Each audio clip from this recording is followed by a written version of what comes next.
Here's a recipe for tomato soup using roasted tomatoes. Ingredients: 2 pounds of fresh tomatoes, cut into wedges, 4 cloves of garlic, minced, 1 onion, diced, 2 tablespoons of olive oil, 4 cups of vegetable or chicken broth, half cup of heavy cream, salt and pepper to taste. Optional, fresh basil or crouton. Instructions: 1. Preheat the oven to 400 degrees Fahrenheit, 200 degrees Celsius.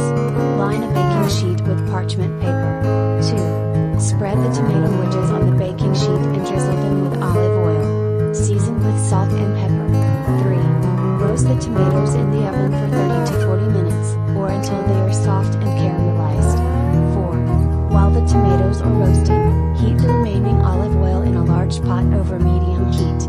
Add the onion and garlic and saute for 5 to 7 minutes, or until the onion is translucent. 5. Add the roasted tomatoes to the pot, along with the broth. Bring the mixture to a simmer and let it cook for 15 to 20 minutes. 6. Using an immersion blender or a regular blender, blend the soup until it is smooth and creamy. 7. Return the soup to the pot and stir in the heavy cream. Heat the soup until it is hot and season with salt and pepper to taste. 8. Serve the soup hot, garnished with fresh basil or croutons if desired. Enjoy your delicious roasted tomato soup.